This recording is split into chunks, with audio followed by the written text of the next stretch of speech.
¿Qué tal? Muy buen día a todas y a todos. Estamos en el Everyone. seminario. This is our permanent seminary of democracy and elections around the world. Este seminario ha trabajado This seminary has been working three different sessions in the electoral process of the United States and a fourth, elections and actions with pandemia, una mirada global a global history or a global look, en Bolivia. and also looking at the fifth in Bolivia elections and the sixth and violence in terms of reasons and political and electoral rights. Today, our seventh edition, Elections in Chile, Democracy, Citizenship, and Institutionality. Puedo anticipar I can que tendremos anticipate reflexiones that we will have para reflections profundar un that nuevo come from political status, gestión del realismo expressions of political realism, and the possibilities as a factor, decisive factors of political decisions. The politics as transition of the council of the order of the public order, una vida a, compartida a life shared as an emergency to democracy, and in one way or the other, has been coming forward in this COVID era. We will start with a welcome, and we will listen to the words of the Secretary General of the Faculty of Law of the University Autonomous of Mexico, Sonia Venegas. Sonia Cedo la Venegas. palabra, Sh- doctora. Doctor, Professor, thank you very much. Welcome everyone, and everyone that is following through the social webs and transmitting through live in Facebook from the Faculty of Law in this great seminary, permanent seminary, that democracy and elections around the world that we have been establishing from in conjunction with the faculty and the Institute, Electoral Institute of Mexico, with really great resources.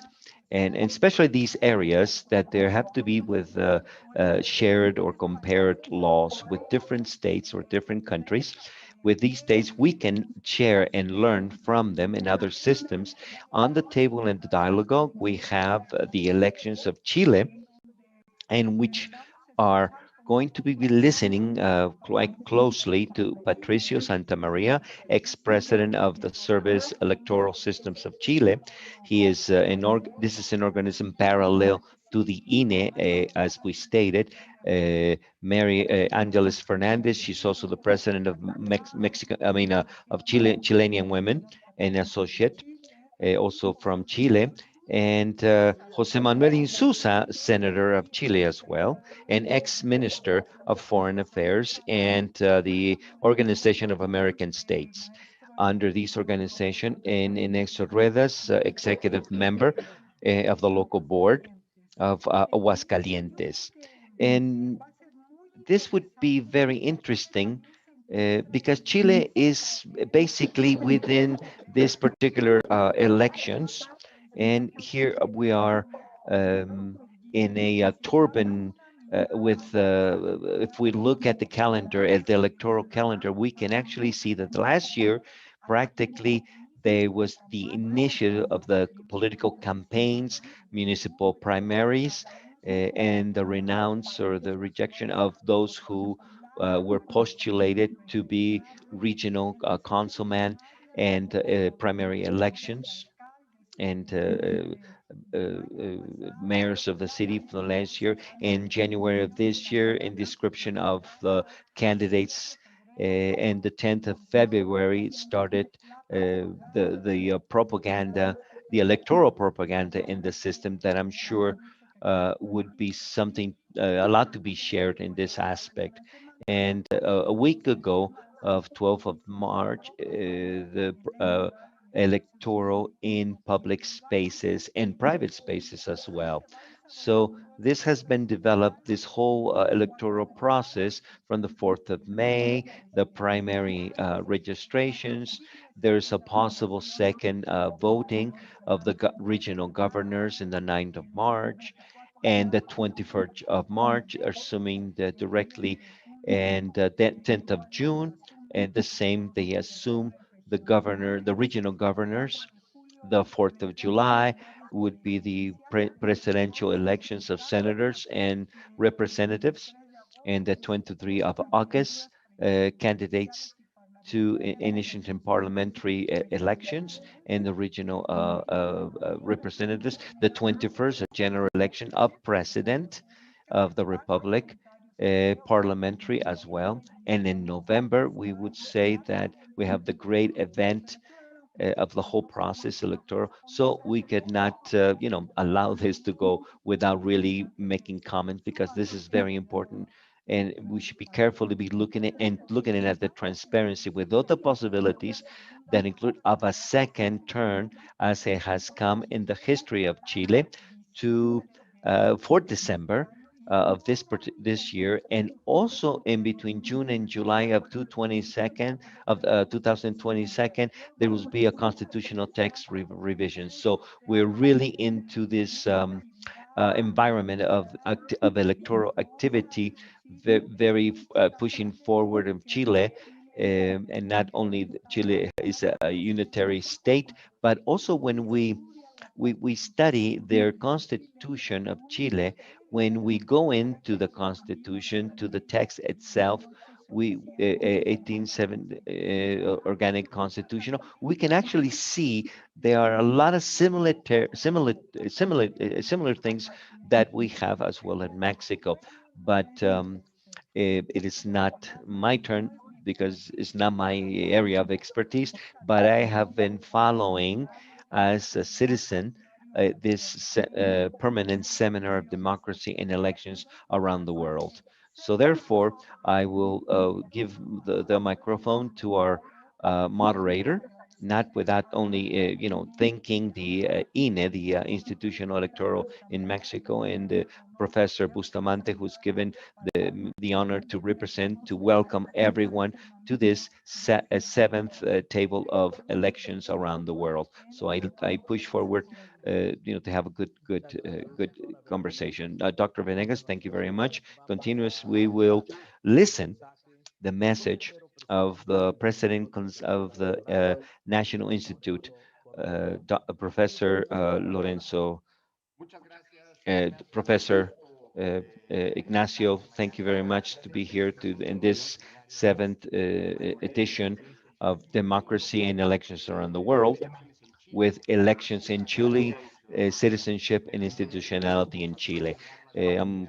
Welcome to our different panelists and our friends from Chile.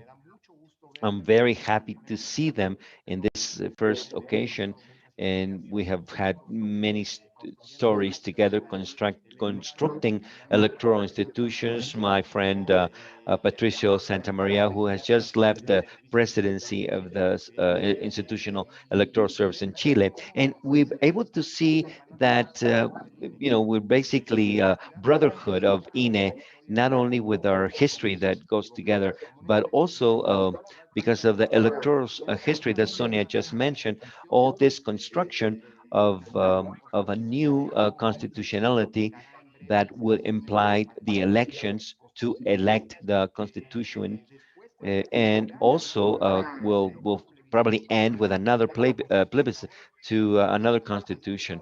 So obviously we have see Chile as electoral institutions that are very hard answer the question, what do you guys do when there's no election? Because it seems like there's always elections, no? So I'm really happy to be able to hear with you this morning.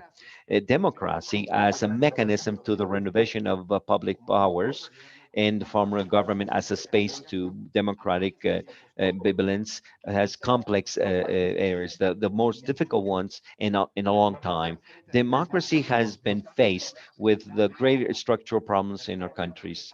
Uh, Poverty, inequality, the impunity and insecurity, and the different types of problems that these challenges have add new problems, relatively new, as disinformation favored by the penetration and the diffusion of the social webs, and the increment of polarization that has adheres with the dangers of this anti-democratic and intolerance that our societies, contemporary societies, have today. So this is an explosive cocktail that in many societies have been developed in a very uncertainty and protest around our countries, as in the case of Chile, has been thought to rethink the and reinvent the democracy in the new constitutional pact. With all this, would be not nevertheless a year this cocktail of problems and structural and has by pandemia in the SARS-19.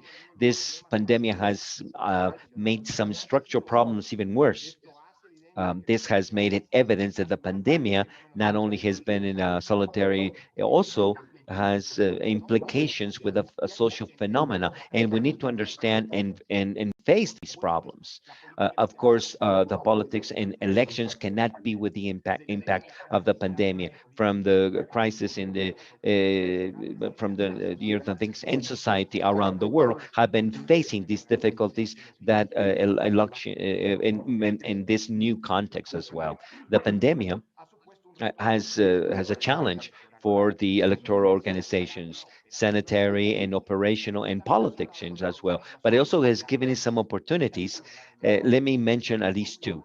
On one side, the pandemic has given us the opportunity to show the important, fundamental importance that elections must have in the voting to take collective decisions, to give a sense to the representation politics and to regime and accountability, though, so societies can see again through the vote the opportunity to redo their roads, and also to push forward the people's democracies. With this, last elections have been seen in our society and in many cases as a process that is regulated as an event in our politic environment that is more plural and complex in our societies. Many uh, stated that these components and with no way insufficient and necessary with a democracy have stayed here, and that the vote is a exercise with leisure or stronger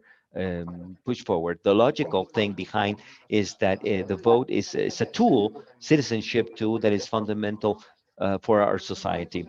The democratic around the world also include even before the pandemic has pushed forward to check the vision that we have already seen, the polarization of democratics, the weakening of the monies and economies as well, and the public liberation of positions in democratic regimes in our plural societies like us has made our to look forward to the vote and to see elections as the importance that they have to uh, peaceful pushing forward of our societies. The risk here that the pandemic has put it to the democratic states is that we postpone and debate some, and even having elections has also to reflect in the necessity to reivindicate these as a fundamental mechanism basic in the function of democratic function of the countries that we need to take care, and we cannot allow this to be lost. All this, of course, is happening only if the political actors in the citizenship do their things, do their rights, especially with the authorities in the pandemic. It only be possible if these continue their autonomies and secessions and their process, operational process, with the sanitary and proportion and push forward pedagogical reasons and the importance of voting and among other activities that are studying in the countries is push forward the energies and through the problems and to the voting they can push and convince the right to the health cannot be seen as the only right, but voting is important, like the exercise of the plebiscite in Chile of last year. Another opportunity that we have seen through the vote and election in the organization of elections is the innovation of the learning between electoral institutions and the international collaboration. I'm sure that all the authorities that have around these democratic states, we want push forward specifically democracy as the election as a fundamental of the same would be a victim of the pandemic. the organization of this seminary. This pushes forward this is to construct a space with the experience of other countries, is to let us know and the push forward of infodemia and the promotion of the vote and pushing forward democratic and civic relationships among people with a culture of responsibility among the people. With this seminary, we will look at the experience of Chile.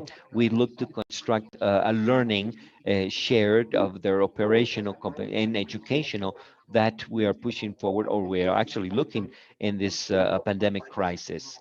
Is that is not something that is going to be over soon, and the renovate perseverance that electoral and citizenship.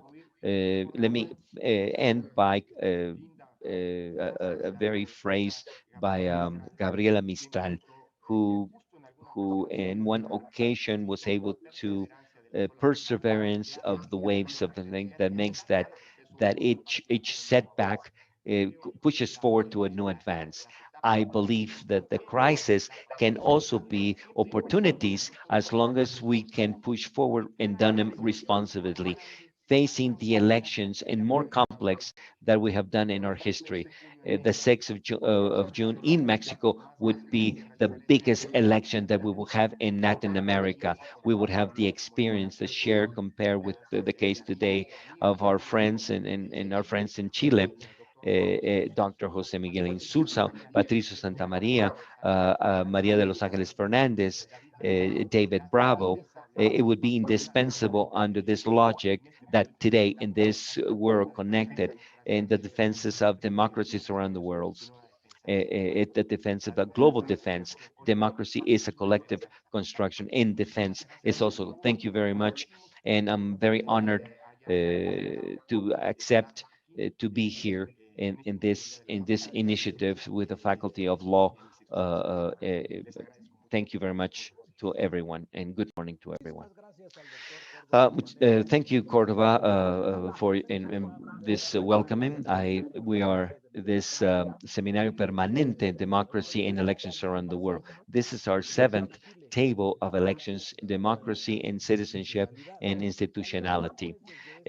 Let's welcome the electoral organisms of Latin America, to electoral organizations of Mexico, to the students of the University Autonomous of Mexico, and the general public of Europe and Africa. This event is live by Facebook and YouTube through the channels of different channels of UNAM. This seminary is basically a space in which the experts and representatives of authorities, electoral authorities, share their experiences to the best practices in area of preparation and development of their democratic process in due to the pandemic. This seminary reflects is a reflection of electoral procedures in this environment of protocols, sanitary protocols. I'm Ignacio Ruedas. I work for INE, and I have the honor to moderate. The mechanics is very simple. Each of the panels would have between 12 and 15 minutes to speak, and their panel they can actually be able to see. We will start with Patricio Santamaria, ex-president of the Advisory Board of Chile. Professor Santamaria, please, you have the microphone. Thank you. I'd like to start welcome the Faculty of Law of Mexico, and of course the INE, the Institute, the National Institute Electoral. The problems in the problems that we have democracy around the world face, under the democracy aspects. This is the phrase we've been hearing a lot, especially when learn the transition in Chile, because the institutionally generated because of dictatorship, it allowed in 1989 the election, the president of the and senators and representatives after they were because of the transition of Augusto Pinochet for another 8 years. in the plebiscite of 1988. And I say this because from that date, the generation of these new government pushed forward by Patricio, the president in the new Congress, was push forward the environment through the dirt was fundamental and were because they were designated of those who designated the power. In 94, in the year 94, we had elections of the municipal authorities, the local representatives, and we pushed forward the election of regional consuls in 2013. And then, if in for the first time, the 11th of April, we have election of regional governors that are the authorities that, in one way or another, are going to exercise the nominated because they're nominated by the president of the republic. Together, or talking from the point of view of institutions, we have maintained through a long time legislations that come from the time of dictatorship. It is rigid legislation. It's a legislation well, through the 8 years of the exercise to the service of electoral, that 18, basically I finished 18 years, 18 days ago, and 18 in the service electoral to put the elections of today. And this allow us to make changes and, and modify the rigid legislation. We start from the Chile and Mexico and the jurisdictional laws and the administrative laws as well. But the changes um, did not came forward within the institutions of, or actually the electoral system, but it was incorporated new challenges and new posts, what Sonia mentioned, or also mentioned in their in her speech, changing terms that made it that the cycle, the electoral cycle, 2020, 2021, there were 14 elections, different elections, and they were elected, or they were going to be elected, the president of the republic from representatives that the authorities of the municipal areas, and the 18th of October of 2019, we had a situation that, well, I'm not going to go into analyze it, but just to mention technically that it puts forward a test democracy. The 19th of November, there was the legislative power and the parties that were represented in Congress. They wanted to have a plebiscite to, depending on their the elections, um, the conventional elections, and also plebiscite of push forward this 14 different events of 2000, 2020, 2021, and starting obviously 2022. The plebiscite here has to regulate. The moment was not regulated, and because the Chilean law did not contemplate the problems of the president of the public and the National Congress, would see. But in any case, it was considered the possibility or the historical possibility that would be determined if they wanted to have a new constitution, and not only that, that wanting to who would actually write up this constitution. So this it took us to a historical point where I want to really point out, because Maria de Los Angeles here as an memorandum, because we had for the first time established norms where women and men were representative in proportion, and recognize our 10 original peoples, right? And we established for our 10 original states or original towns, we must regulate. Sursa a problem that the Senate, within the many functions that we're not able to work together, uh, but we have this friendship from my point of view. One of the senators that had the responsibility, together with the electoral service, to give the institutionality to this plebiscite, um, to be able to push forward.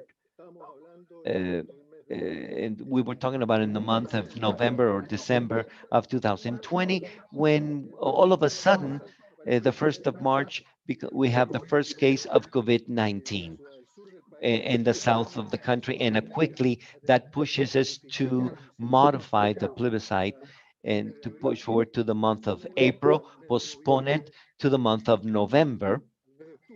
I'm sorry, October, the month of October, um, the 25th of October.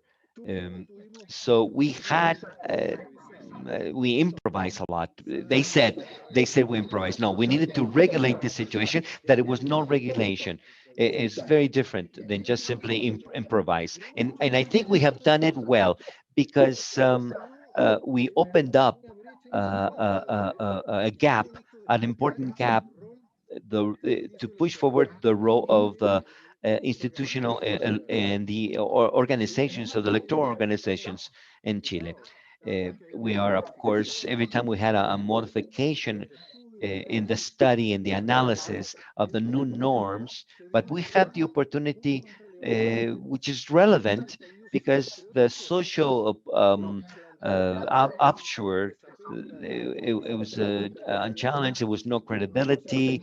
Well, I don't want to keep on pushing those terms, but in terms of the political class, that from our point of view is very unjust in the majority of the case, but without a doubt, in other cases, the corruption, and everything, the traffic of influences has pushes has our citizenship doesn't trust our electoral system. But to those called this situation, in 89, there was a study, the human development, the first development in Chile, this study. In that opportunity, 7 of every 10 people, they thought that what the other said was not true. And 8 of 10 people, they thought that if the other can say or do some kind of damage in terms of getting some kind of benefit, they would do it. That was the society, and this is the heritage of the dictatorship that we had. We didn't have the capacity. We need to recognize we're not able to advance. But in that point of view of having a neoliberal model that was extended in Chile, that pushes forward in the individualism, that generated competencies of 2 or 3 years competing with a vacancy in a school or college, with people who definitely they broke the sense of community, and that in one way or another, or this is a politics observation, it would reflect in the institutionality, the electoral institutionality. We were had a very important role because we actually had a risk to be able to work with the civil society, not a technical, closed technical organization, but inviting all the thinker, the academies, the universities, the social organizations to converse, to get together. 70 different organizations. We would meet once every week to be able to see where we can regulate and be able to regulate the plebiscite. And this we were able to also regulate the financing. That was something like it was just pushed in the air, and we needed to determine the result of the plebiscite of the 25th. But looking through this plebiscite as a participation in the establishing of the voluntary vote in 2012, we had not only a great citizenship participation. But in the year 12, we went over 50% of voters from the plebiscite. That the last year 52% of people voted, with a protocol that we worked very deeply, and we also had mm, the secretary and the council to participate within the organization that preside among Lorenzo Cordova, also in the Dominican Republic, to observe how function our protocols, and especially sanitary.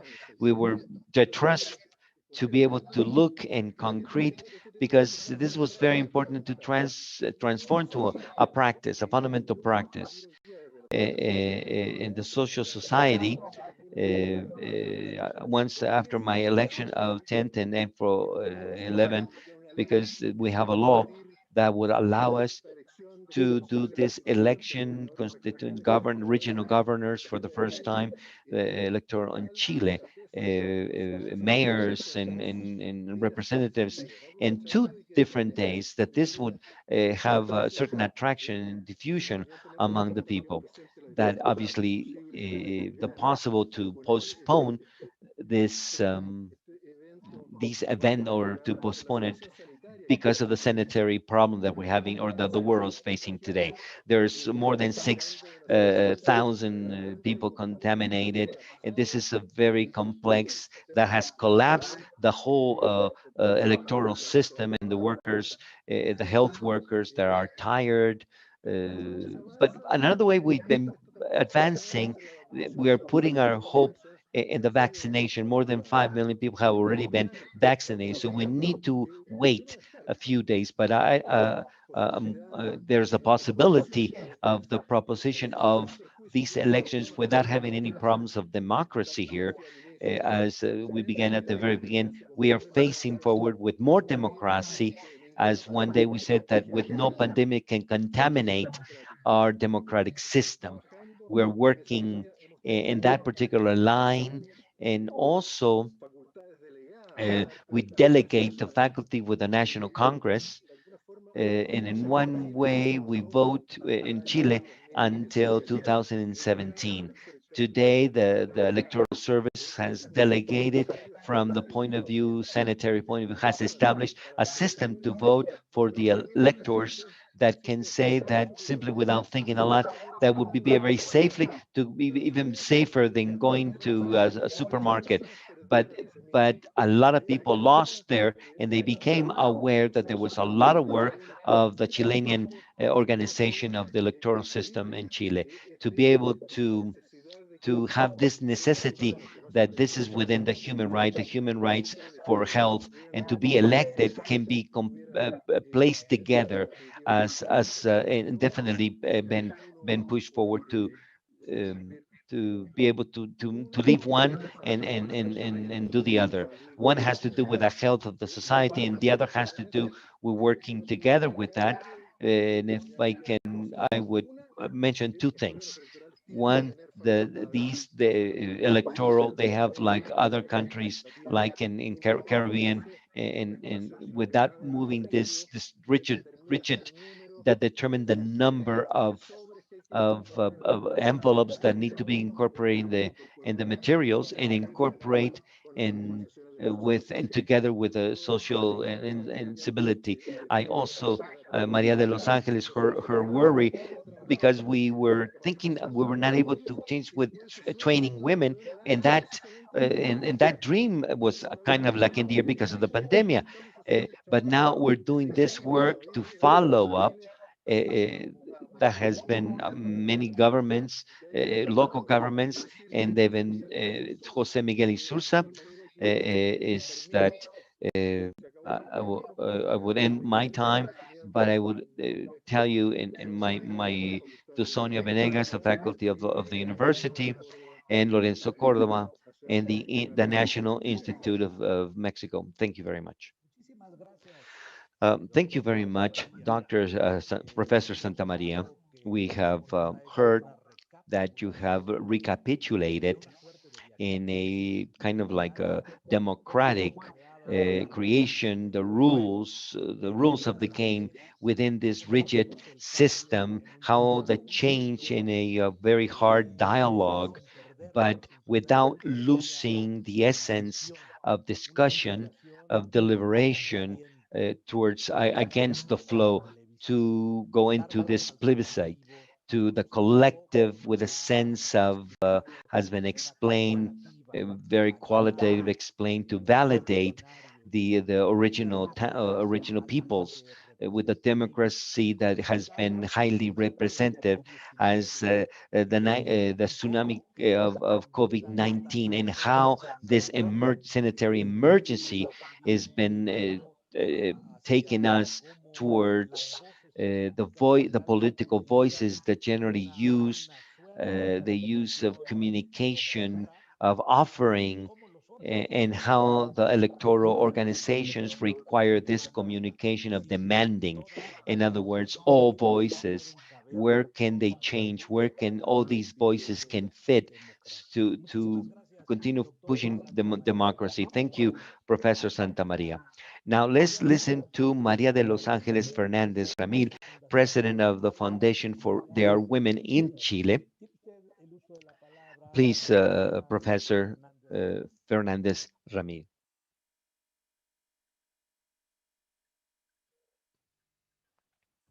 Ahí me escuchan bien, sí. You can hear me well, right?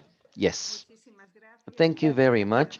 Good afternoon, everyone. I'm very happy to participate in this event by the National in the faculty of UNAM in Mexico, where we are reflectioning with this permanent semi-democracy and elections around the world and the situation of Chile.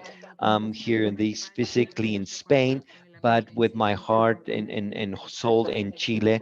I left many things among this foundation, but I'm also welcome to talk to Patricio, Jose Miguel, and David. It is true that this call out to the impact that the pandemic, not only in the democracy, but specifically in the electoral process. In the case of Chile, we have not only for all that Patricio has already mentioned to us about Chile has faced and facing from last year this electoral marathon, and Dr. Venegas also, but because this is doing through the pandemic, but this politics, very special politics, because it's situation in this constitutional epicenter. So all this combination makes it that situation of Chile. It looks well. We should be looking at the situation of Chile in particular. I believe that the impact of coronavirus in the democracy from last year up to now, we have been able to see this. My friend Manuel Carrillo, who also, well, who especially shared as professors in the Inter-American in elections and democracy, we also pushed forward this particular theme. And the conclusions that came up, Dr. Fabio Freire, who you know her quite well, and Professor Claudio Saavedra, that the restrictions and the prediction of COVID has made it this gap between social and politicians made it pretty difficult, and the challenges that these countries in the fundamental rights and the restrictive capacities that our countries have in the functioning of the democracy in our countries. Chile, obviously, with this context that Patricio has mentioned, has been in a very short time developing a framework to work that is was in the Constitution, but we never really push it forward. That we have been able, together with an electoral calendar that has been looked upon. Chile has been not the exception, but because of all the difficulties that Patricio has also remember us to look into their constitutional, the 25th of October, we all know what was the result that we had, the majority towards the actions of the Constitutional Commission, and we have been able to see this horizon, which is will end 2022 in August with a plebiscite where all the Chileans are being, to vote through the test that this constitutional constituents that in the world is confirmed together with a number of men and women together, with the same number of men and women. Now, in the 11th of April, coming up, is the scenery, electoral scenery, where we're a very important number of authorities that are going to be elected. As Patricio has mentioned, that let's see the conditions allow us because of the pandemic. If not, we will need to reaction proactive and flexible that we'll see what would happen with these things. But I want to say about Chile is that we know that Chile, in the general context of our regions, it's a country that, first of all, has shown being able to face the pandemic and the political crisis and institutional generated by the social blowout of 2019. Chile has a tradition of capacity electoral that has already been established. It has tradition of good functioning of their process, electoral process. And we have been seeing the two reports on the quality of democracy around the world. The recent, and not only the democracy of 2019 and the Economist, that situates that the second recent the economies around the world, that the last week, that is the University of Gothenburg, that sees Chile within the 25 countries that pushing forward democracy, robust democracy, as the three countries, the best countries in Latin America. The democracy in Chile, from this perspective, has a dimension with the analysis that all the dimensions that push forward democracy, the electoral democracy, is without any doubt, it is consolidated. As Patricio has also stated, the plebiscite been registered, the electoral plebiscite, the voluntary vote, and we have also seen Chile has pushed forward a structure, the highest among any around the world. Now we need to look into what's going to happen with these new, the regional governor, which would be something new, and the election of the constituents, with kind of dynamics that would introduce in these elections that will be simultaneous: mayors, councilmen, regional councilmen, governors, and constituents. So we would is going to add major incentives and more participation electoral, because these authorities, they're not not known in the country. But I'm asking myself, in relation with this electoral marathon that we're going to have in Chile, if these elections that we have, of course, at the presidential and parliamentary, that also presidential would be probable, that would be a second turn, they will allow us to get closer to satisfy one of the functions that we want from the democracy, the fountain of the economic, and that these elections will so be intense, and so many authorities will be channel the political conflicts through participating in the countries. I really have a lot of questions here, of course, because we know that Chile has lived in October 2019, that their authorities and the political leaders knew how to give of the conflict that we had in the society by pushing forward a proposal. And this horizon of being able to design a new constitution, I see it from the outside as has been a supra and meta demand relative to a change of the names of the game and the distribution of power that affects everyone else, and that in one way or another introduces dosages of not importance, but or less importance, but that relatively the impact that we can hope in the election of the other type of authorities. It looks like this is the mega preoccupation from the outside when we get closer to the debates, that to Chile in the conversation, the constitution, that it is something that is much long process. We have to work the second semester of 2022, that it really worries us in terms of is parallel, but this conversation is parallel to the worries because of the sanitary of the pandemia. to the economical problems that has the pandemic generated. But Chile, we have installed, and without any doubt, the phenomenon of violence that is there. No, that it hasn't stopped. That today there's a very focus that has been determined, that has taken us to today within the context of Chile in the conversations that we're having to those things or three areas we would never talk about relative to safety and security and defense. This is in itself generates, and I want to be able to transfer this to greater challenges because we need to synchronize very levels at the same time. We're going to elect authorities within the election of the authorities. They're going to be the the constituents that will contemplate the new pact or the constitution. And the few worries are located within that process while we need to elect authorities that are going to make decisions in the everyday life. So as this adjustment I see, and another indicator of this adjustment to another level, of course, is the fact that the new constitution is going to be bi-parental in terms of this composition, as Patricio already mentioned, gender with a number of the same number of women and men that put Chile into the norm of greatest range in a new frontier. Chile has broken up today the barriers in relation to is a world standard to the include to the politic inclusion of women. So it's something innovative, and this also the hope that this constitution will be permitted by this perspective, gender perspective.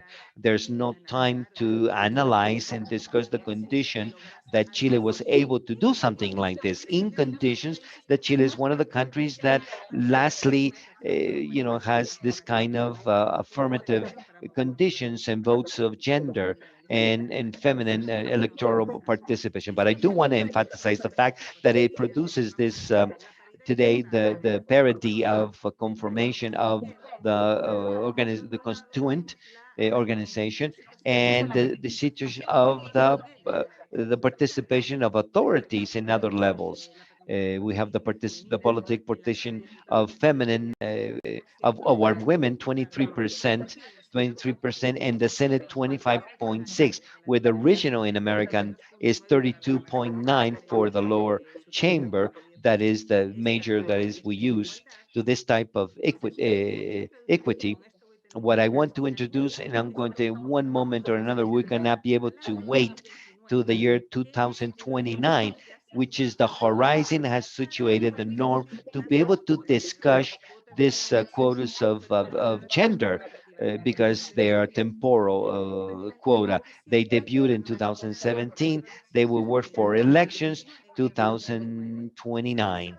And what they would thought is that by that time, they would have a certain percentage of more women participation. It would be necessary to apply the quota. My hypothesis is that this standard collocated by the constituent parity which should push forward a debate, not only the temporal mechanism as they established in the law to 1840 that entered with inscription to the list of Congress, but also we should be able to discuss how the paritative, well, what is the standard for the election of other authorities. I know that the authorities in the elections where you elect an authority, unipersonal authority, the quotas would have a very difficult framework. But let's think that nowadays we have candidates to become mayors. In Chile, we have 12% of women. So I wanted, with that, I want to finish because I'm within that time. But I won't be able to exactly, I won't be able to finish 0-0. I would have a little time. These two types of disadjustments or that in one way or the other permeate the politics situation in Chile that, it would be necessary to debate. And thank you very much for your listening. Thank you, Professor Fernandez Ramil. You have made an extraordinary position in terms of en el sentido de cómo viene and Chile how Chile comes from a wide development from the beginning of the last century that has relationship with the fight of women, organized women in terms of the rights of citizenship. And you also talk the different sceneries, electoral sceneries, the democratic with a very robust democracy and electoral very committed.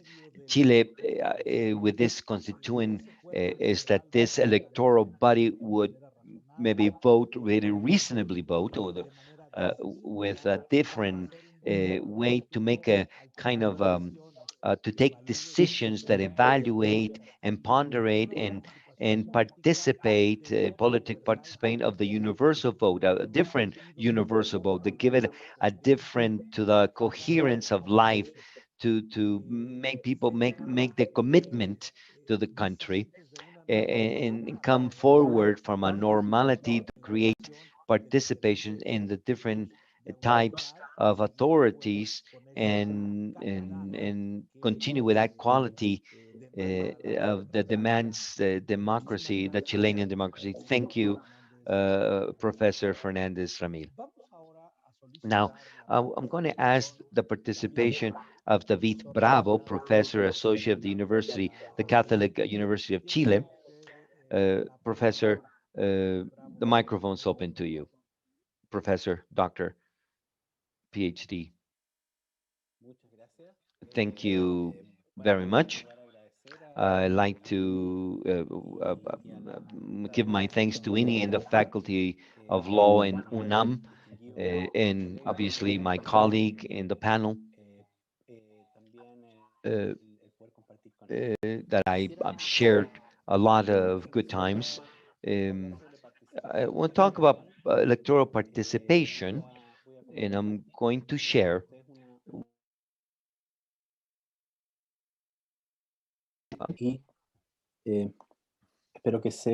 I hope that you can see this.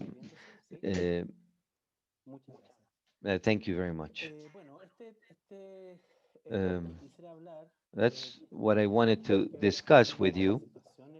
It has to do with the participation, um, uh, individual data, uh, with Catalina Bravo, and we have been able to develop this presentation together with the Electoral Service of Chile and the time of Patricio Santamaria presidencyship. I'm going to start by mentioning that what we have here is the evolution of the electoral participation in Chile from the beginning of democracy. We see as an example, as a percentage of the people of voting age, 87% of the voted in the year 89 to elect the first president of democracy. And we can see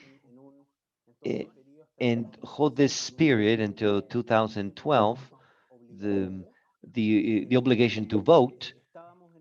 We were in a process, and of course it was voluntary, but in the practice in itself, people affiliated less, um, and and the proportion of voters really fell, really fell.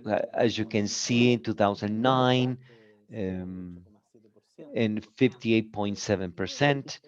And then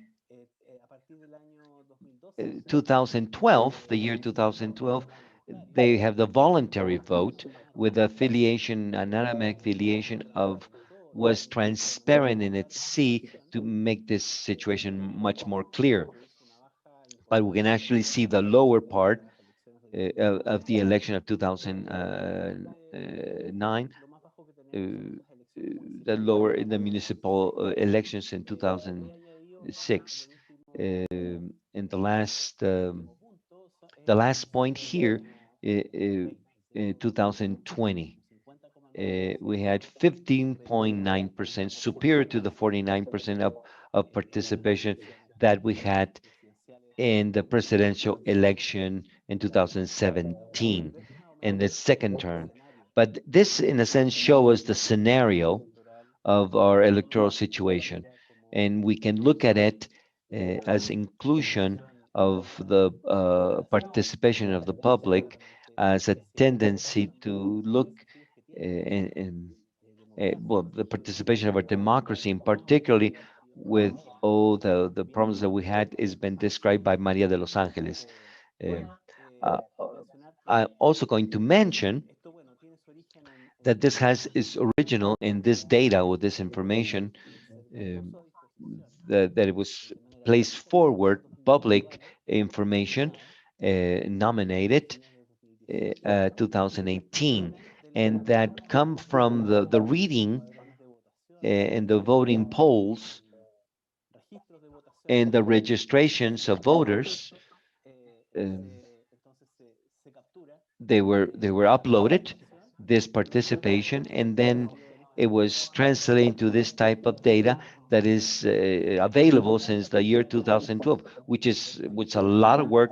We should congratulate the service, the electoral service, for being able to incorporate in their elections this information. Is very important to consider, is that we have the resources to liberate this information. Could have been, we don't have them, the plebiscite of 2000 of October, because they're very data, very valuable data that would allow us to compare and have more information. But in this presentation, in this particular presentation, I'm going to concentrate and give you a sample of the population, right, that has the same origin. I, I just want to show you just very fast information in stuff in this.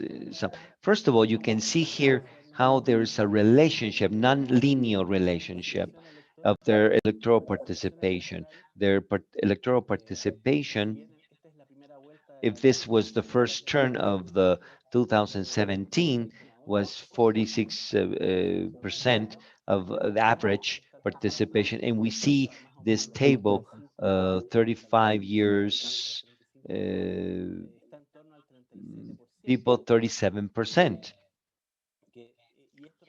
And this represents a third of the population, 9 million people. And then this table started to increment and went up to 70 years. Uh, Here, 74%. And this particular group of the poll, 7 million people, 25% of the polls, and those older than 70 years old, they have a participation decrease, but it's still high uh, compared with young people. There was a participation, a much higher participation. We noticed that people even voted up to 90-year-olds. 90 years old were able to vote. Out here, 20%. Here, very quickly, this is the first turnabout in 2017, and as you can see in the second turn, which red, they had a greater participation, and young people participated a little bit less, and those people who were older than 30 participated more in the second turn. Uh, and also, here, let me share. Or this was the equivalent of the situation in 2013. Here we have uh, in and there was greater participation in the first or in the second. As you can see, the same pattern in terms of age. Here, let me get back. Here, they're all together from 2012 up to 2017. They have this same pattern by age that been mentioning. The election with less participation were the municipal participation or elections in 2016. Mm.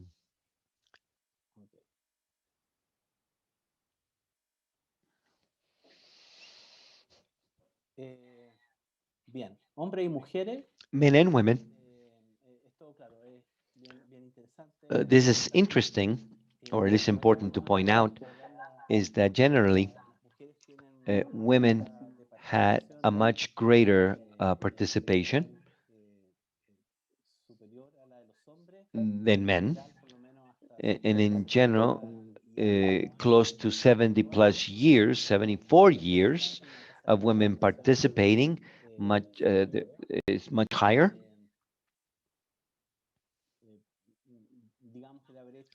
This stretch of this gap, maybe 6 points difference of women's participation. And in general,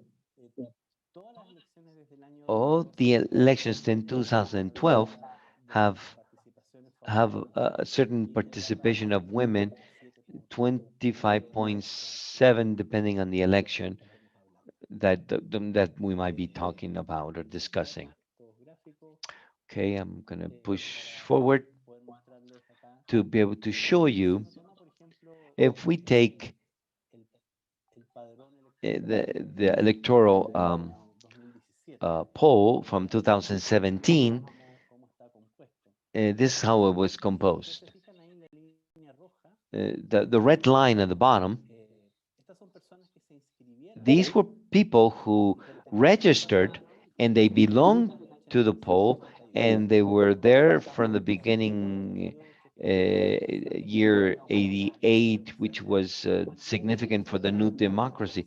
But those people went up to 36%. So it's a greater number, a very important number. And these are the different ones that have been added in different moments in the 80s, in the 90s, sorry, and 2000, etc. Uh, 2012, 2017. These are the people who were affiliated automatically. This was the component uh, of the year 2017. And I like to show you here that data in respect. Uh, this is the 87, 82, 80. Oh, no, these were people who registered to vote. These people were voted or voted the plebiscite. They had a much greater participation that of those who are not in the poll, who are not been registered. They actually been controlled through age, depending if they were there from the very beginning or they incorporated much earlier or much later. They have a level of participation much greater. Um, and if we look here, this particular dotted line is the pattern of participation in the first 2017. And here on top, this is 87. There are other cuts that have been incorporated as well during the situation where I mean, it must have been incorporated in the last election 2012, starting 2012. So this shows us that there's differences.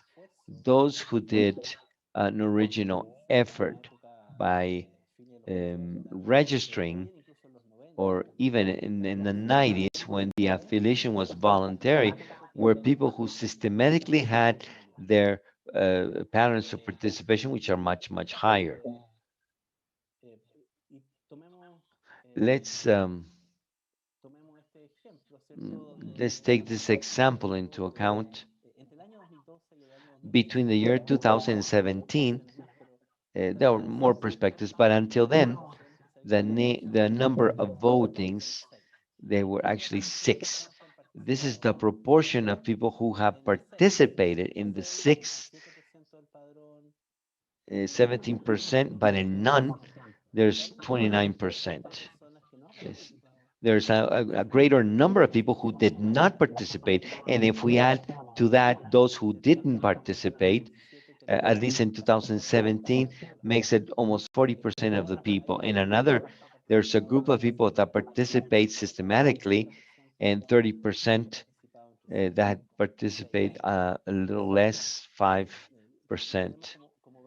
And we have different, this is the possibility that we've been follow that data to the same people in time. They're longitudinal data with this type of information. It's very relevant. And in generally, what we see is that if we look um, to the voting of 2017, here, yeah, they had vote elections. There were four elections before, um, and this is the percentage of participation that is shown in the year 2017. Here's when they had only two or one participation.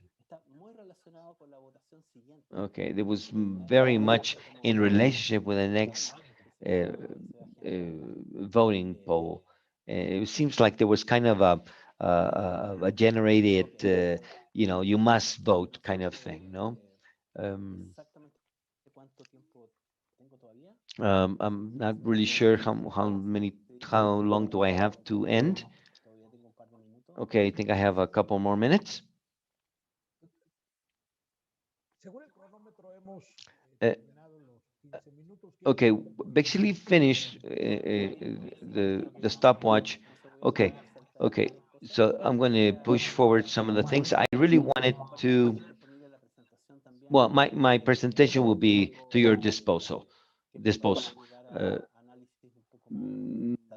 I don't have any time to go into the statistical data, but just to finish or to end this conversation with mm, others finding, especially when we have data of response and administrative data of the electoral system that allow us to be able to have a panorama or wider panorama.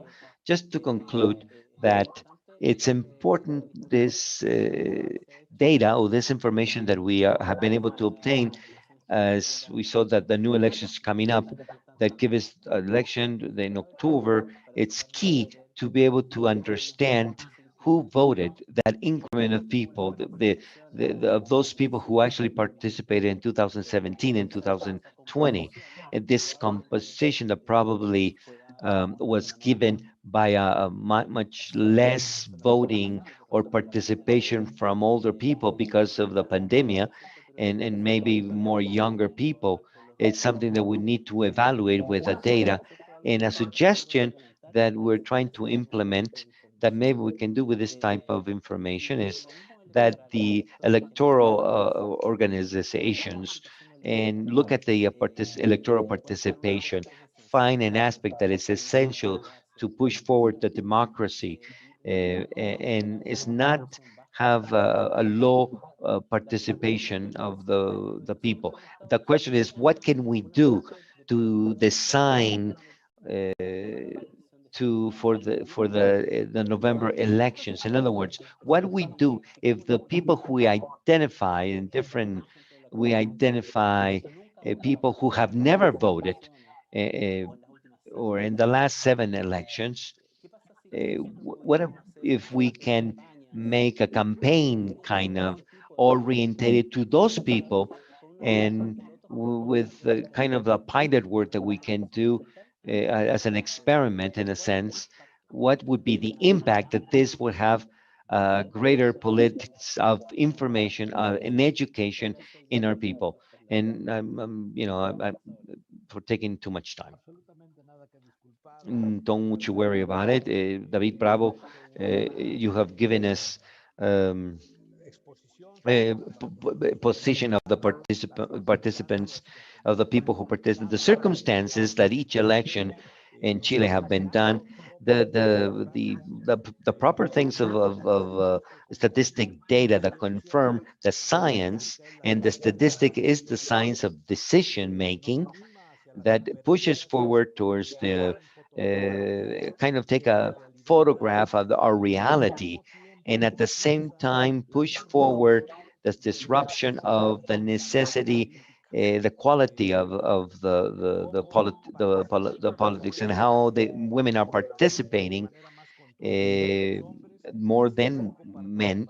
This participative, higher participative range that has been established through the different groups, as we see in between the 50 and 80, there's a greater participation nurture there, and and also the motivation in their participation that pushes forward to be looking at democracy, to have a democracy, a quality democracy. I had knowledge of David Bravo, 2012. He was Ignacio Herrera somebody. He was the professor of my evaluation of impact in Chile. So I'm using this public space to thank you the generosity. David, muy amable, gracias. Gracias. Bueno, vamos ahora a Uh, solicitar. we ask Jose Miguel Insulza, Senator of Chile and General Minister of Foreign Affairs in the Organization of American States. Professor Insulza, you have the microphone.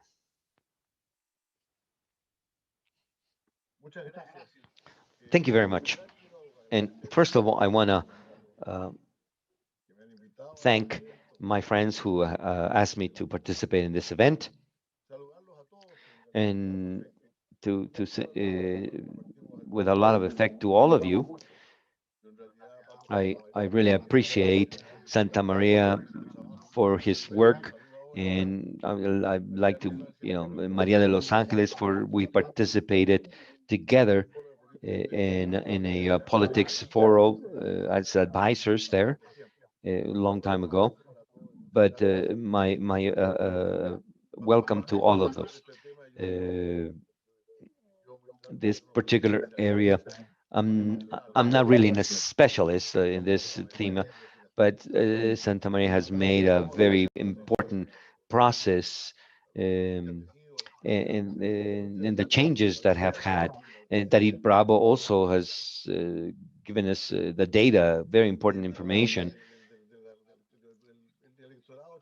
especially the electoral, the Chilean electoral, and the change that this has occurred, and the spirit that actually indicates what's going to happen in the next few months. And Maria de Los Angeles has been talking through some of these particular areas as a product of the coming up in Chile that we can apply not only the general or the gender participation, right? But this parental matter that obviously will prolong in the next constitution and can be applied to other realities, especially the original peoples in the groups that have been favored in Chile. Now, that probably remember because we lived this in Mexico 40 years ago. 40 years ago, uh, an Argentinian professor, died, passed, Jose Num, who passed away last year. He wrote in the Nexus, he wrote an article that it was prophetic to this time. It talked about the rebellion of the chorus and the politicians and other problems that we had in many of our Latin American countries. And Jose Nun compares with an open forum with the Greek forum and the tragedy, and the Greek tragedy that it was mentioned. Uh, uh, and there were protagonists here, six or seven, but there's a chorus that continuously approved and informs and predicts, and one way or another uh, pushes this comedy very disciplined, very organized, and the politics used to be with for some people that would act within this chorus, and the chorus seemed to push forward, alternate to indicate, especially they were in the trauma in the chorus. We talked about all the protagonists within the system, and that's we say that the chorus had been overthrown, has been, and they all wanted to participate in the trauma. They all wanted to say about what was happening with the tragedy in itself. It wasn't just the support of the principal actors, but it was also the principal actors in themselves. So this is before it was the digital era. After the digital era, the revealing of the chorus is basic a cause effect. Now everyone wants to participate, or a larger important of citizenship. They want to have the participation in first version. They want to, this actually means that what happened the 18th of October 2019 in Chile was rebellion of the chorus as we not have seen before. If we look at the numbers, the 14 that started and etc., we had some similar events 60 years before with so it's not really the first time that it happened, but we did happen, it had to do with the upsurge of expenses because everyone went out to the streets with their own motives. I went into the streets myself uh, with making attention or paying attention, not only that day, but to those people who were there and the manifestations that were there. 3 million people manifesting in all the streets for all kinds of things, for all kinds of things. So they were not just yelling to lower the price of the meter or the public transport, but people were having a new constitution. The people wanted talk about rights of animals, for example, the insurance or catastrophic diseases, gender, and especially gender, the flag of indigenous peoples. But they all had their reasons to be there in the streets, and each one of them wanted to be carry this chorus together, this enormous. And there in Santiago de Chile, they were in all the other cities, larger cities. They all wanted to talk about because it was their theme, their area. It wasn't just the political parties. Some of them took their flag. They probably hit those flags. It was really a rebellion, populations of people we never imagined, not in the sense there were damages. No, they were not violence. There was very few acts of violence, but it was in dangerous because it represented they represented it by themselves or represent themselves. There were no representatives. There were no official speakers. It was a polity event, but nobody spoke really. And then there were not even organizers. It was really a rebellion of the people. This is what we're facing in the country for throughout this time. And the violence went up higher in even unnecessary violence. The human rights obviously was massive, the violation also for the first time in our country, as you know. Uh, but the movement maintained the event as is projected up to date. It obligated to look for exits. The exit was that had been discussed, not with a lot of enthusiasm, but the movement and to have a new constitution, they have been being pushed forward. They started in the moment of the second election of the president, the woman president, had been a campaign of young people, especially young people, to put CAC, as a constituent assembly, do not annul their vote. But they had good possibilities, and many people, uh, not the political force, but major politicians had rejected this position. But 2 months afterward, in the 15th of November, they started or understand this movement had the form of conducting or orientation or a guide. They signed for having a new constitution. They participated all the political forces, with the exception of two, which are now they're very much pushing forward the elections of the constitution or the new constitution nowadays. And in a very curious way that happened in Chile is that this order that was pushed forward in the institutional areas, the Chilean institutional has been hurt somehow. Nowadays, the respect for the institution has actually fallen. Let's not even talk about the support that the public sector has had. These numbers of approval of the Congress, and in the police, the researchers or the investigation would compare with the army. They were much not popular. They were the other police or the other security in the streets, the lower approval. But even though the institutions have maintained and they done their work and they continue doing their work, um, and they can, I don't think, can alter the function of the presidency of the republic or the national or the just national council or the electoral organisms, or organizations. There was a great respect for that.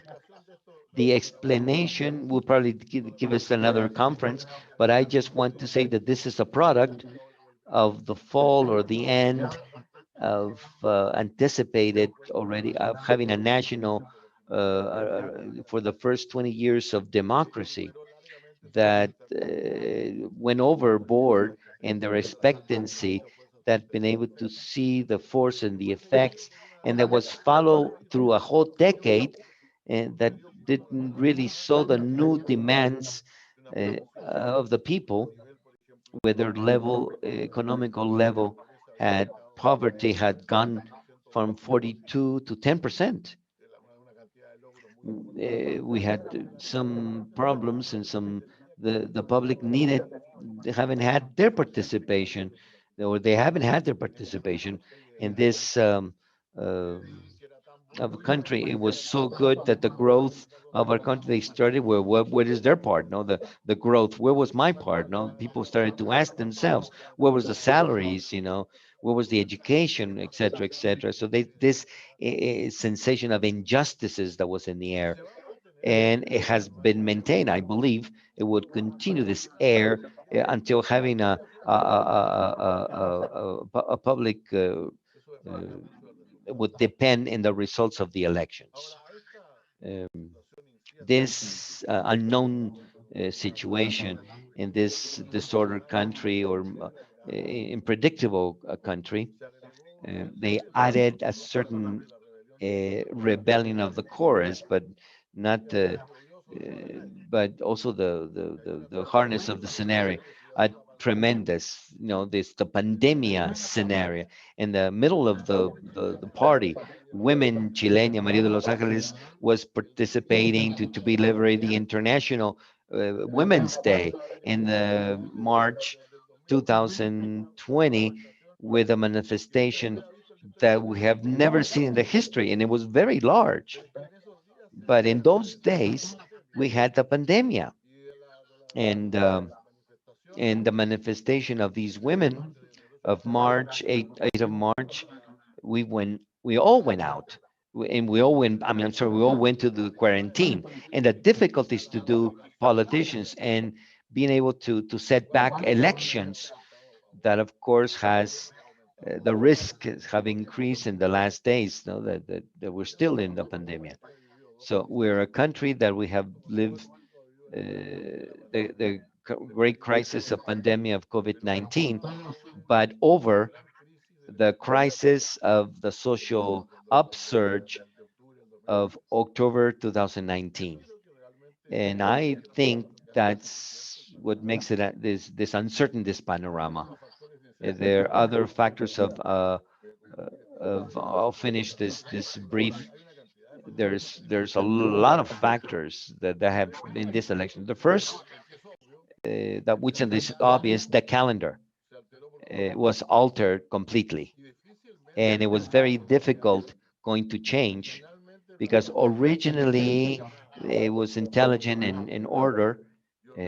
It ordered that the social upsurge and the elections that we had at that time, because we had this year elections, but the time has gone over. We had municipality elections, and at the end of this year, we had presidential elections.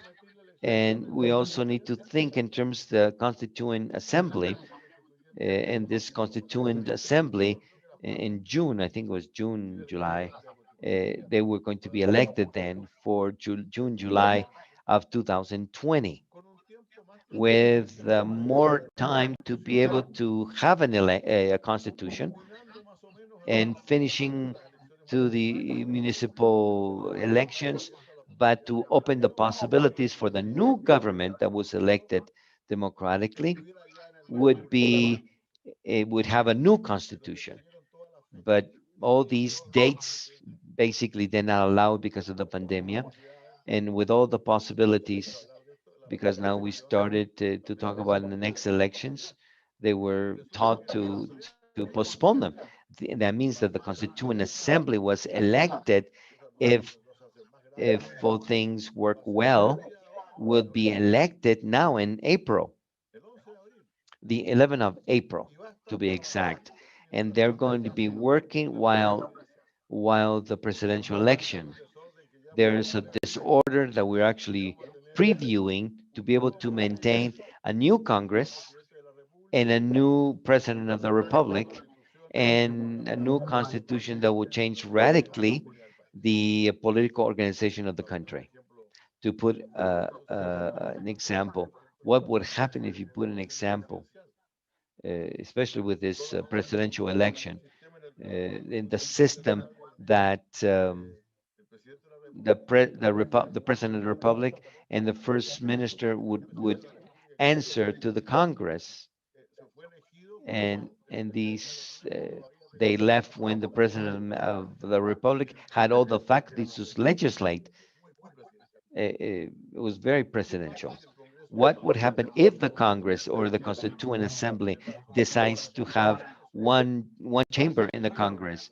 When would it be dissolved?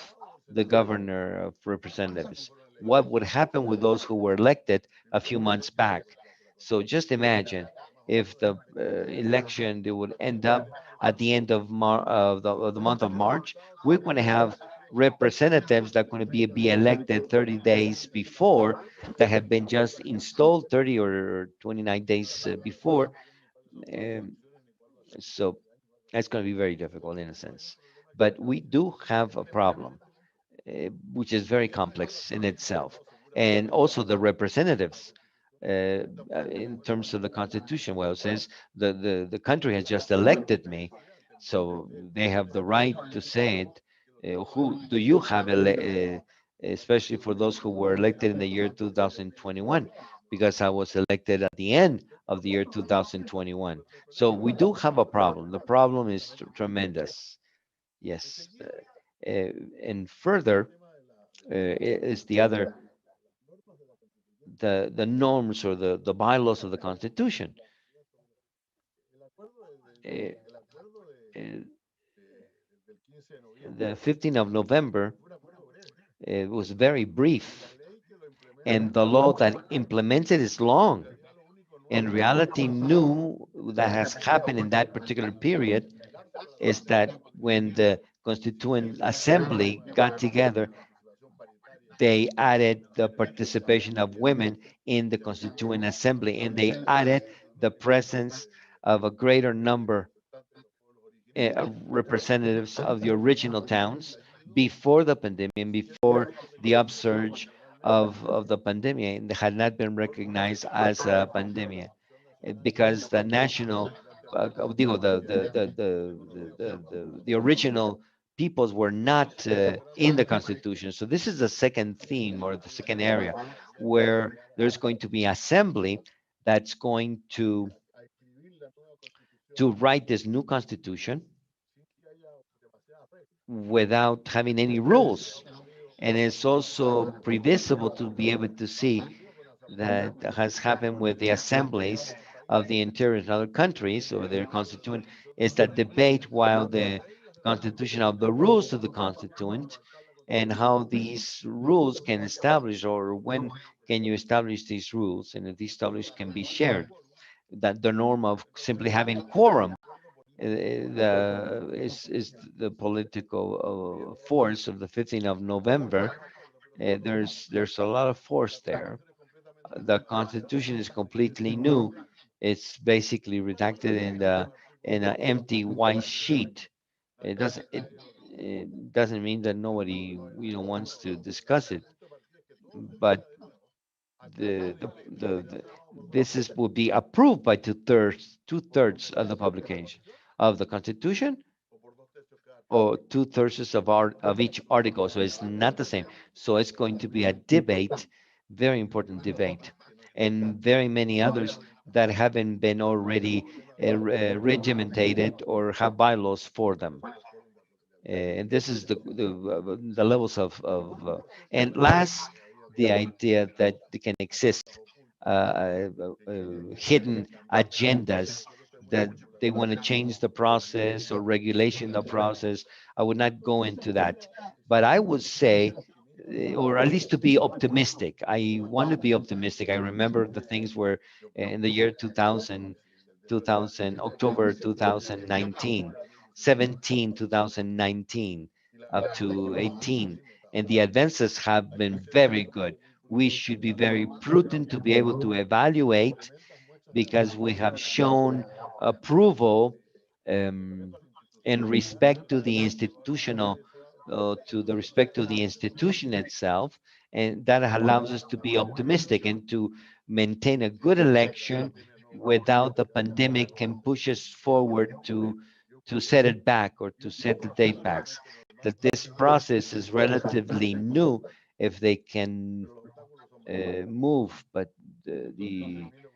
I would add just to finish with the story of the fall from the 30 through and 10 and what's happening and I don't know, but this is what I'm okay as he was falling, as he was falling, so let's not be pessimists, no, because this process is going to be new.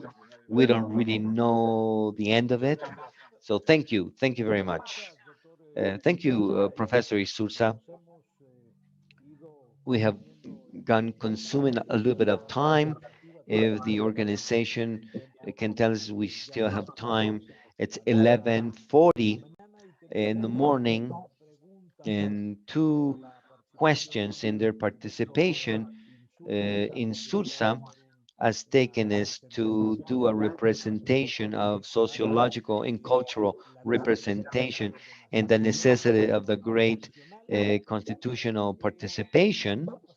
So let's two questions, at least, which we have here in the chat, and both questions are for any of the panel from the web.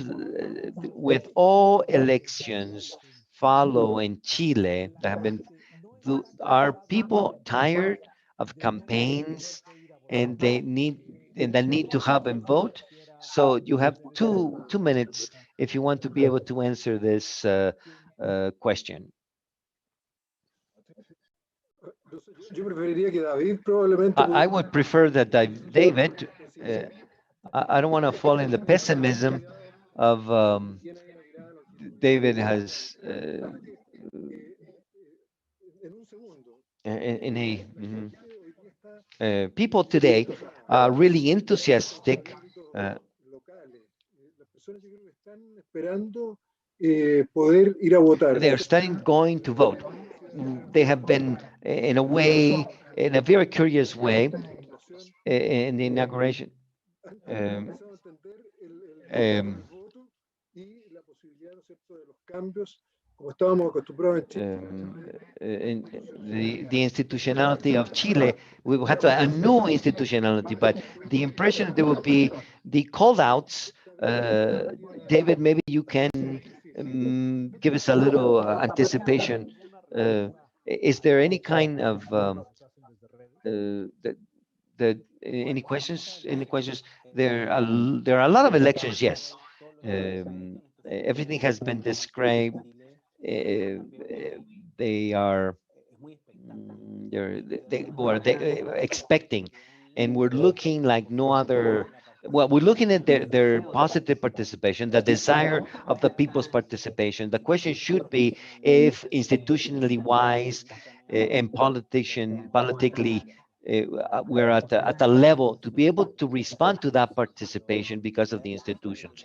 But I have the impression that if we have the participation that we had in the plebiscite in the middle of the pandemic, or probably now in the month of April, um, in normal conditions, the participant had been high.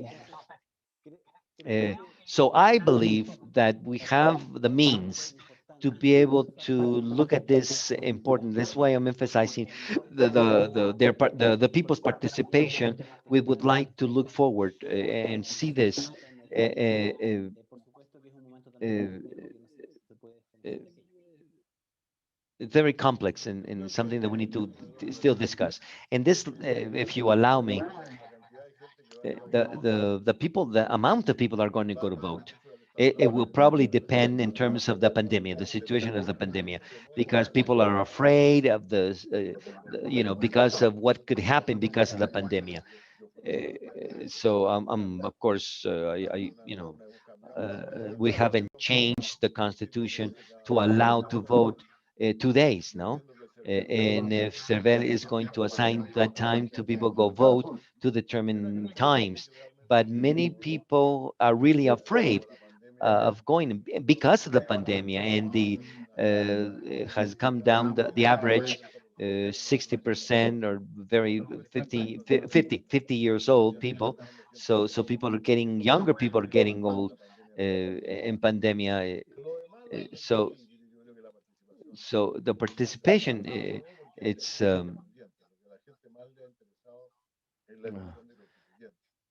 because of the election of the constituents and the greater people going out to vote and the approval, actually the approval, uh, it's without, yes, we want a new constitution, but they're going to elect those who are going to edit, so then they might go. But if we celebrate the election, the other election, we have very less participation because this is the challenge to have four elections, 11th of April. To my judgment, we need to postpone them. I would think to postpone the fourth elections and segment it, maybe 11th of April or something like that. Thank you, Professor Insulza. Maria de los Angeles, do you have any comment to add to this? Microphone? Is your microphone on? Ahí sí. Ahí sí. Oh, yes, right there. Okay. Ay, bueno, Sorry me here. salió ahí alguien en WhatsApp.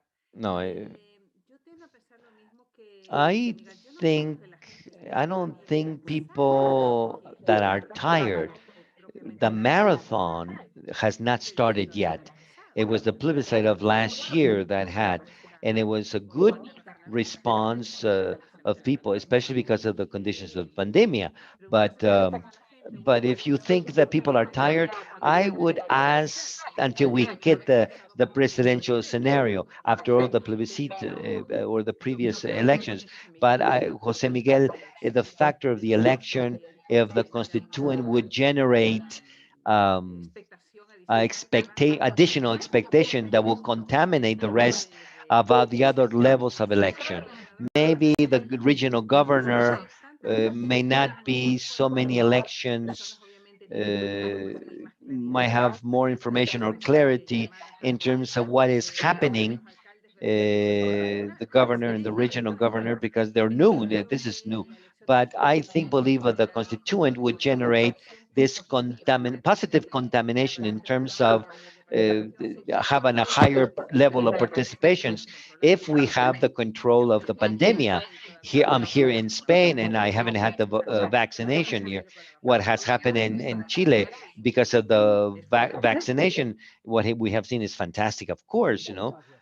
Thank you. Thank you. Another question, an additional question that is directed towards the panel.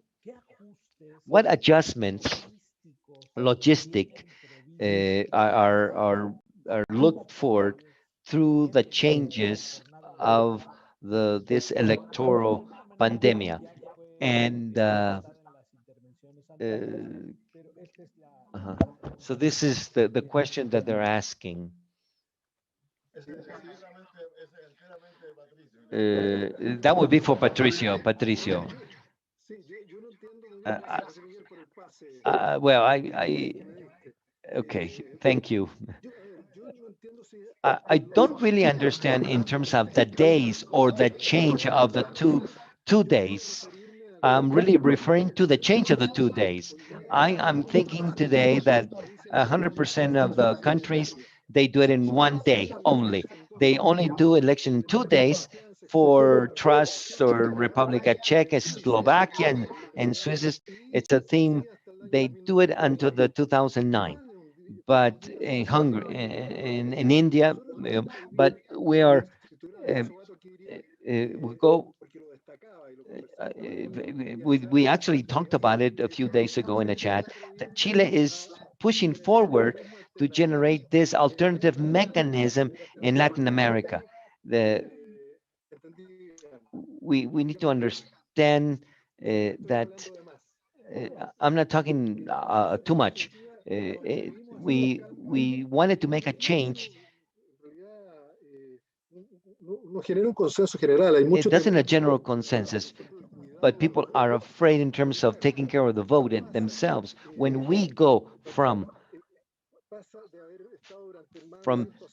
200 years of elections in the one day, and we knew that that's the way it's done, the system, and this is attributed to Garcia's.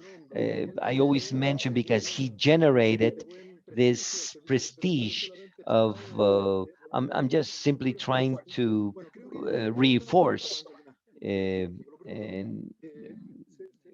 it's we have been able to end up or to seal those people who vote and to establish the place, the procedure that are going to be the custody by the armed forces till that night.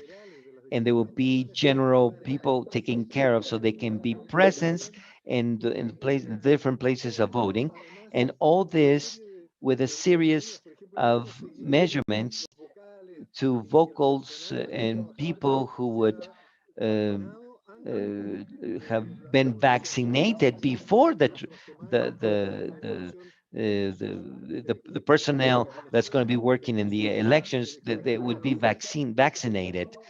So they've been taking from the safety procedures of the voters and votees, and the point of the safety and security of the people who are going to be in charge of the voting polls, of the process in itself.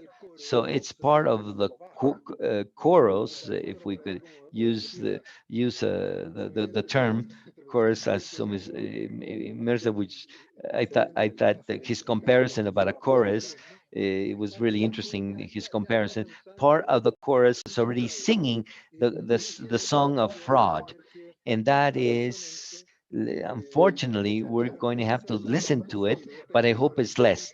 I'm sorry, but you could think that someone's going to yell fraud, but we need to confront those situations in Chile.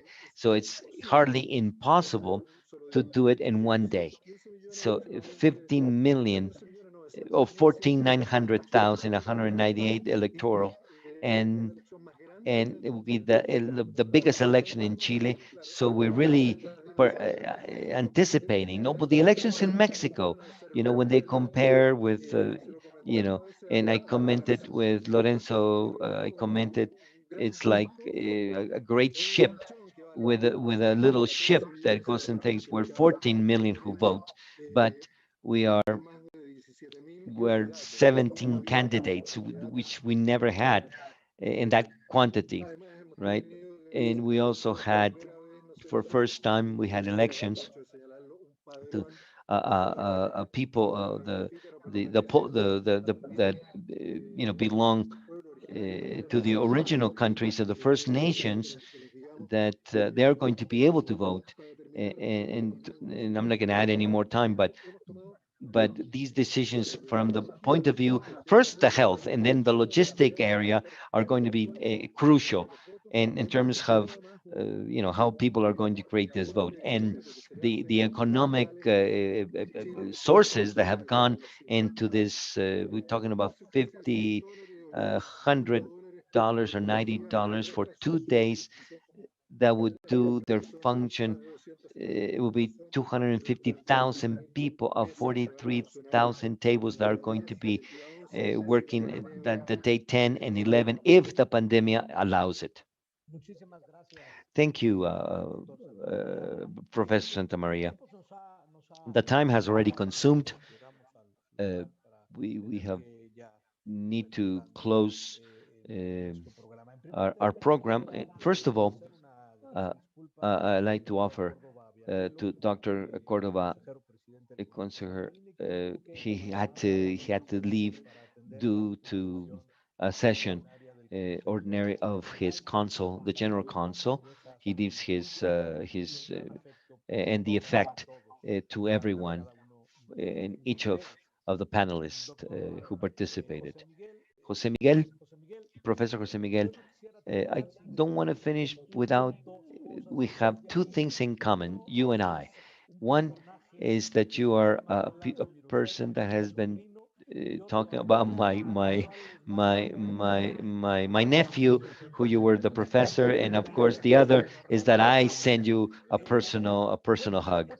Um, we have had a very open or wide vision of Chile in this particular procedures, electoral democracy, the impact and of democracy in Chile as a opener to new elections, no, but to new quality and new quality of elections in the Chilean and the protocols and the sanitary protocols and the participation and the electoral participation cannot be stopped, and it's something that has been suggested by Lorenzo Cordova as well. And we also have talked about how the participation qualitative of all the groups without exclusion can go into the quality, democratic quality, to the civilized encounter of voting, and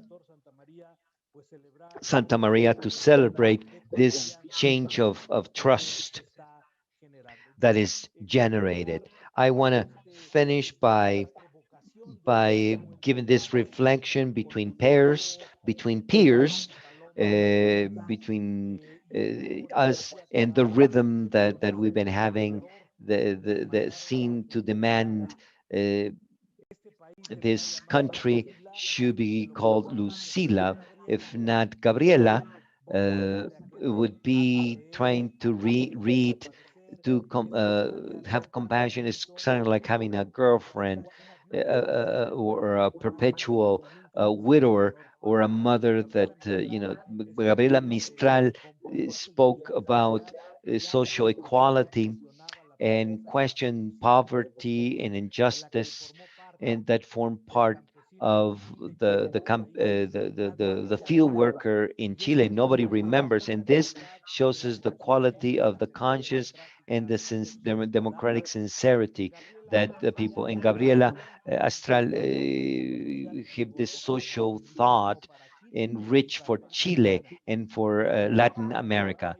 She dialogues and talks about among the ethnias, the Mexican ethnias, the creation of the fire of the world between the Tarahumaras and the Tupurepuchas, who also the sacrifices that were done of the Aztecs and the virgins thrown to the cenotes by Yucatec and countries, and they keep the crowds and the crabs and convince the turquoise and textile express the light of the world as expressed in the general lamp of the fury.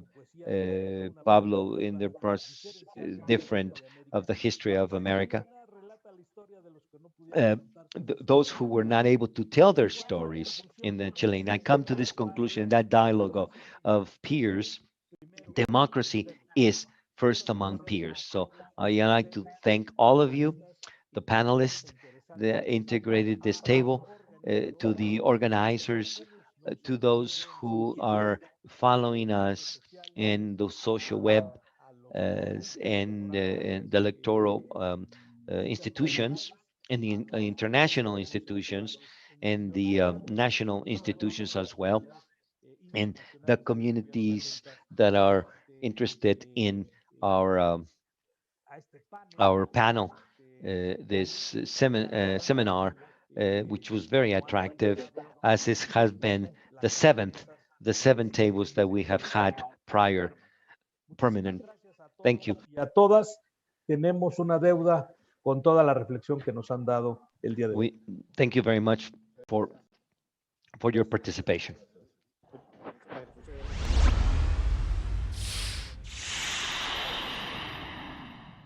A lo largo de los años, el INE ha construido el documento más confiable para identificarnos y participar. Mi INE ahora tiene más elementos de seguridad que protegen mis datos personales, elaborados con la tecnología más avanzada. Mi INE es única, es como yo, con ella voto, con mi voto elijo, con mi elección construyo el país que quiero. Yo me identifico con la democracia. Contamos todas, contamos todos.